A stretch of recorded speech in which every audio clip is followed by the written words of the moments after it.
There are a lot of scary moments in Minecraft. The hiss of a creeper you didn't see, digging straight into lava, a skeleton sniping you from somewhere in the dark. But the scariest moment isn't any of those. It's standing in front of an end portal. The portal doesn't look dangerous. It's a neat little frame, a shimmer of purple static. But if you've played long enough, you know that stepping through it changes everything. It's the game's way of asking, are you ready to face the unknown? And the honest answer is no. You're never ready. Not in Minecraft, not in life. Because that portal isn't just a doorway to the end, it's a mirror. A metaphor for every single terrifying decision you've ever had to make when you didn't feel ready. Moving cities, quitting a job, ending a relationship, starting something new, losing someone, raising your hand when it would be easier to stay quiet. The end isn't just Minecraft's final dimension.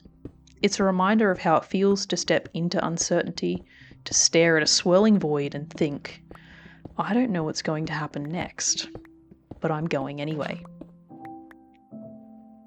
Portal as a metaphor for choice. What makes the end portal such a perfect metaphor is how little it cares about you. It doesn't check whether you've got netherite armor or a stack of golden apples. It doesn't wait until you've had 8 hours of sleep and a full inventory of potions. It's just there, glowing, waiting. That's exactly how choices work in real life. They don't line up neatly, waiting for the perfect moment when you feel prepared. They show up in the middle of chaos. They tap you on the shoulder while you're exhausted, broke, and emotionally fragile, and they whisper, jump. We trick ourselves into thinking we can delay decisions until we're ready. I'll start that project when things calm down. I'll tell them how I feel when the timing's right. I'll move forward once I've got my life together. But life doesn't hand out neatly timed moments of clarity. It hands you portals. Unblinking, humming, right now or never portals. And the cruel joke? Readiness never arrives. You don't feel ready before stepping into a new job, a new city, a new relationship, or a new chapter. You only feel ready after you've jumped. Just like in Minecraft, the portal isn't proof you're prepared, it's proof you're willing to try. The void and our fear of falling. The first time you load into the end, you spawn on a floating obsidian platform with nothing but void stretching beneath you. No music, no friendly sheep bleating in the distance. Just silence, like the game itself is holding its breath. And suddenly, you're hyper aware of every key press. Every step feels dangerous. Because in Minecraft, falling into lava or getting blown up by a creeper is painful but survivable. The void, it doesn't wound you. It deletes you. It erases everything you've carried with you. That's why the void terrifies us. Not because it hurts, but because it represents loss. Permanent loss. And isn't that why we hesitate in real life too? It's not the pain of failing that scares us. We can recover from embarrassment, from rejection, from setbacks. What terrifies us is the thought of losing everything we've built. Our stability, our identity, our place in the world. The void in Minecraft is just pixels, but it's also every what if you've ever whispered to yourself. What if I lose everything? What if I can't get it back? What if one step ruins everything?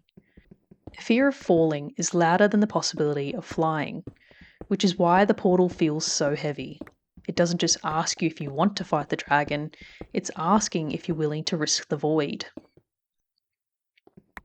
The Ender Dragon as the impossible goal. The dragon is Minecraft's final boss, but it's more than that. It's the perfect metaphor for the impossible dream you've been too scared to chase. Everyone has one. Maybe it's writing a book, starting a YouTube channel, running a marathon, learning an instrument, quitting your job to do something you actually care about. Whatever it is, it feels massive, untouchable, like it lives in a whole other dimension you can't reach. And the dragon behaves exactly like fear. It swoops down, bigger than life, loud, overwhelming. It demands your full attention. From the ground, it looks unbeatable. But here's the secret. The dragon only feels impossible until you start swinging. You land a few arrows, chip away at its health, dodge its attacks, and suddenly, the thing that seemed impossible starts to look manageable. That's how life works too. The dream that feels too big is only too big because you're staring at it from the outside. The second you take a swing, even clumsily, even underprepared, you prove to yourself that it's beatable. The dragon isn't impossible, it just looks that way until you're in a fight. Ender crystals and the cycle of self-sabotage. But of course, you can't just keep swinging because the dragon keeps healing, and the reason? Ender crystals. Those glowing towers don't just regenerate the dragon's health. They undo your progress. They make the fight feel endless, and if that doesn't sound like life, I don't know what does. How many times have you made progress only to have it undone by your own patterns? You start saving money, then blow it on an impulse. You eat healthy for a week, then spiral into a binge. You take steps in therapy, then ghost your next 3 sessions. You move forward, but your crystals, those old fears, toxic relationships, and bad habits, drag you back. It's exhausting. You feel like you're swinging at the dragon forever and never getting anywhere. But the truth is, you can't beat that dragon until you deal with the crystals. You can't move forward until you stop feeding the things that keep your fears alive. Sometimes the bravest thing isn't attacking the dragon. It's climbing the tower and breaking the crystals. The chorus fruit of detours. The end isn't just a battle. It's strange. Alien, end cities, tower in the distance. Chorus plants grow in weird shapes, teleporting you somewhere random when you eat them. And that's another perfect metaphor for life. Detours. You think you're headed straight for the dragon, your big goal, your perfect plan, and suddenly, life throws you sideways. You're teleported somewhere completely unexpected. A different job, a different relationship, a different path than the one you planned. And at first, it feels like a failure, like wasted time, like distraction. But here's the truth. Detours are where the best loot is hiding. Think about it. How many friendships, passions, or opportunities in your life came from the detours?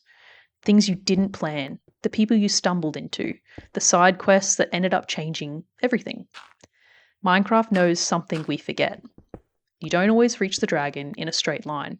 Sometimes the chorus fruit has to throw you around before you find the treasure. Elytra and the reward of risk. And if you're brave enough to keep going, to fight the dragon and wander the end, you'll stumble upon one of Minecraft's greatest treasures, the elytra. On the surface, they're just a pair of wings, but in practice, they're a perspective shift, a before and after moment in how you play the game. Because the first time you strap them on and leap from a high place, something clicks. The world you used to slog across block by block suddenly stretches out beneath you in a way that feels limitless. You're no longer trudging, you're soaring. It's freedom you didn't even realize you were missing until you had it. But here's the catch. You can't craft elytra. You can't farm them, trade for them, or stumble across them on day one. They only exist in the end, which means you don't get them without stepping into the void. You don't earn wings by clinging to safety. You earn them by risking everything. And isn't that life, distilled into pixels? The most transformative rewards, the relationships that shape us, the passions that give us purpose, the risk that redefine who you are. They don't show up when we play it safe. They're hidden in the places that scare us, locked behind challenges we don't feel ready for. You don't get wings by staying grounded. You get them by stepping into the unknown, fumbling through and proving to yourself you can survive it. That's the irony. The only way to feel free is to first face the thing that terrifies you. The wings are waiting, but you'll never hold them if you're too afraid to leap. The silence after the dragon falls. Here's the part that no one really talks about. You slay the dragon, the health bar empties, experience orbs scatter like fireworks, and for a second, your chest fills with adrenaline. This is it, the moment you've been working towards since you first punched a tree.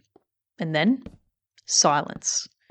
It's almost jarring after all that noise, the wings beating overhead, the screams, the constant pressure. Gone. You're left standing in a barren world of obsidian pillars and Endermen, and it doesn't feel like the grand finale you imagined. It feels like a pause, a gap, a breath you're not sure how to take. And isn't that exactly how life works? We spend months, even years, chasing some big achievement. Graduating, landing the job, finally saving that amount of money, publishing the book, running the marathon.